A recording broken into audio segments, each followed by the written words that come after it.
Assalamualaikum warahmatullahi wabarakatuh. Waalaikumsalam warahmatullahi wabarakatuh.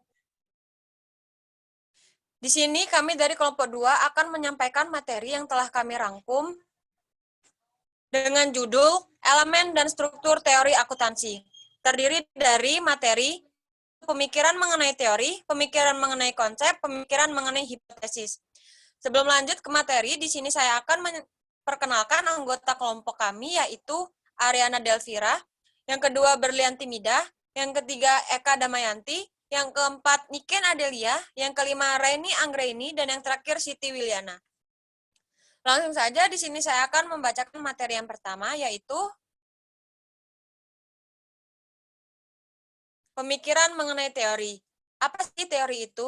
Teori adalah serangkaian bagian atau variabel, definisi, atau dalil yang saling berhubungan yang menghadirkan sebuah pandangan sistematis mengenai fenomena dengan menentukan hubungan antar variabel dengan maksud menjelaskan fenomena alamiah. Menurut Labovitz, Hagedorn mendefinisikan teori sebagai ide teoritis yang mereka definisikan sebagai menentukan bagaimana dan mengapa variabel-variabel dan pernyataan hubungan dapat saling berhubungan. Teori ini pun memiliki arti yang berbeda-beda pada bidang pengetahuan yang berbeda pula, tergantung pada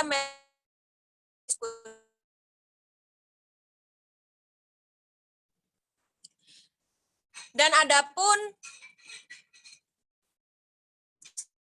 merupakan analisis hubungan antara fakta yang satu dengan fakta yang pada sekumpulan fakta-fakta.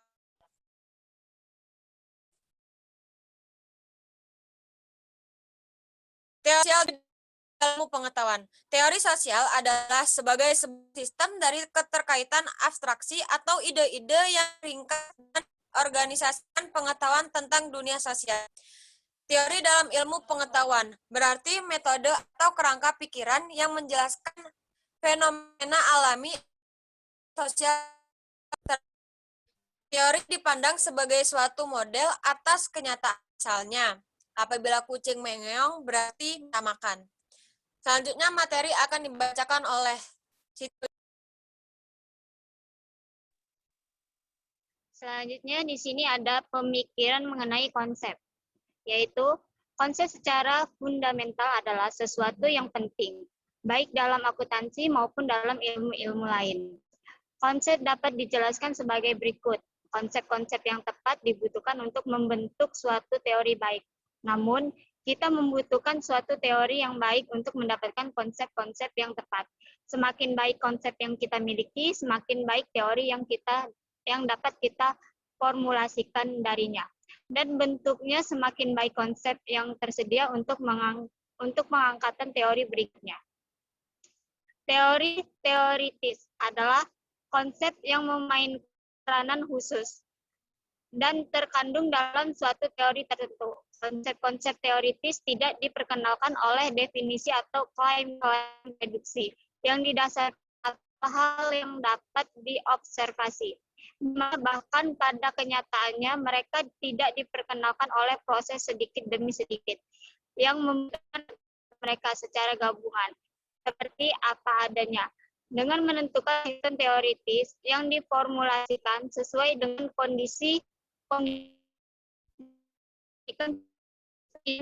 interpretasi yang didasarkan atas pengalaman yang selanjutnya memberikan arti pada gagasan teoritis. Selanjutnya akan bacakan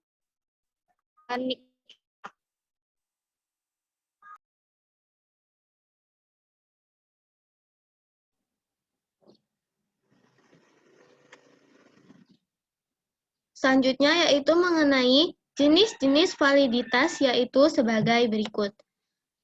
Yang pertama, validitas observasional, yaitu tingkat sampai di mana suatu konsep dapat disederhanakan oleh observasi.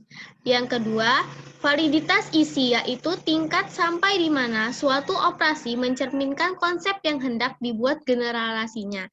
Yang ketiga, validitas yang berhubungan dengan kriteria, yaitu tingkat di mana konsep yang sedang dinilai memungkinkan seseorang untuk meramalkan nilai dari beberapa konsep yang lain yang membentuk kriteria. Validitas tipe ini dibagi menjadi dua, yaitu validitas prediktif dan validitas konkuren. Yang keempat adalah validitas gagasan, yaitu sampai sejauh mana operasionalisasi mengukur konsep yang seharusnya ia ukur. Validitas tipe ini dibagi menjadi tiga, yaitu validitas konvergen, validitas diskriminasi, dan validitas nomonologi. Validitas sistemik yaitu tingkat sampai di mana suatu konsep memungkinkan adanya integrasi dari konsep-konsep yang sebelumnya tidak saling berhubungan, atau pembuatan suatu sistem konseptual yang baru. Yang keenam, validitas semantik, yaitu tingkat sampai di mana suatu konsep memiliki penggunaan semantik yang seragam. Yang ketujuh, validitas pengendalian, yaitu tingkat sampai di mana suatu konsep dapat dimanipulasi dan mampu mempengaruhi variabel-variabel lain yang berpengaruh.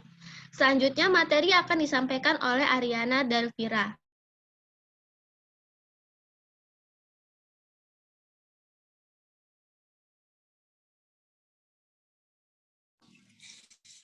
Selanjutnya, dari dalil hipotesis. Dalil dapat menjadi hipotesis jika mereka mengacu kepada fakta-fakta yang tidak berpengalaman dan pada waktu yang bersamaan dapat diperbarui berdasarkan atas pengetahuan yang baru diperoleh. Karakteristik utama dari sebuah hipotesis adalah kemampuan untuk diuji secara empiris. Sifat dari pengujian yang diberikan akan bergantung kepada apakah dalil yang diberikan bersifat analitis dan sintesis. Dalil analitis hanya dapat dinyatakan benar atau salah secara logis. Dalil sintesis yang memiliki signifikasi empiris dapat menjadi subjek dari empiris. Suatu hipotesis oleh karenanya adalah dalil mengenai suatu hubungan yang kebenaran atau kesalahannya masih harus ditentukan oleh suatu uji.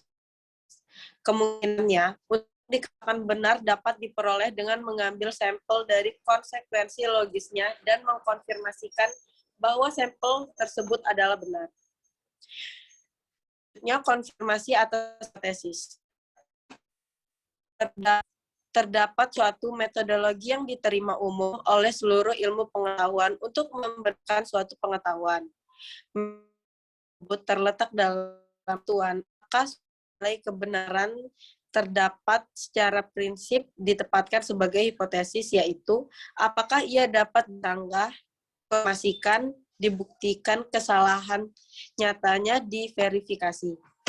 Konfirmasi adalah suatu sampai sejauh mana suatu hipotesis maupun menunjukkan kebenaran secara empiris, yaitu menggambarkan di dunia nyata yang dengan akurat. Pembuktian kesalahan adalah sampai sejauh mana suatu hipotesis mampu menunjukkan bahwa ia secara empiris tidak benar, yaitu gagal untuk menggambarkan dunia nyata dengan akurat.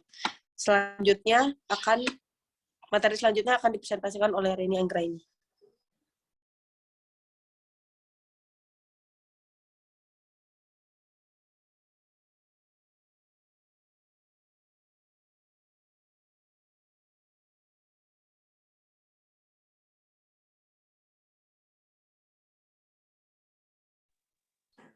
Oke, saya akan melanjutkan materinya. Hipotesis yang semata-mata dapat dikonfirmasikan datang dari pernyataan-pernyataan eksistensial, yaitu pernyataan yang mengajukan eksistensi dari beberapa fenomena.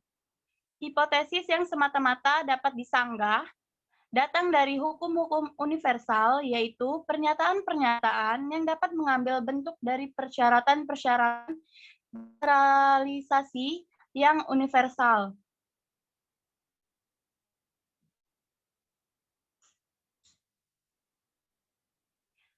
Selanjutnya, hakikat dari penjelasan.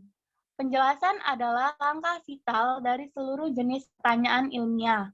Model-model penjelasan harus memenuhi persyaratan-persyaratan berikut ini.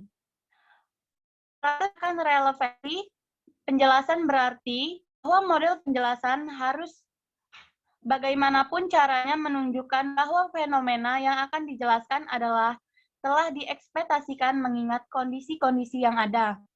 Relevansi penjelasan tercapai ketika informasi yang mengemukakan dasar untuk mempercayai bahwa fakta yang akan dijelaskan memang atau telah benar-benar terjadi.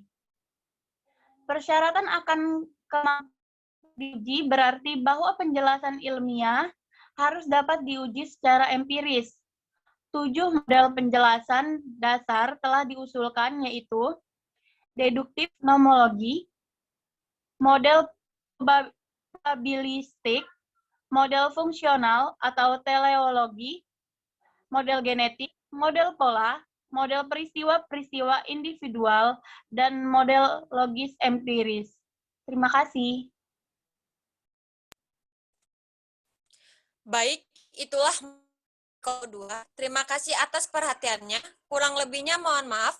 Demikian presentasi kami, semoga bermanfaat. Saya ucapkan terima kasih. Assalamualaikum warahmatullahi wabarakatuh.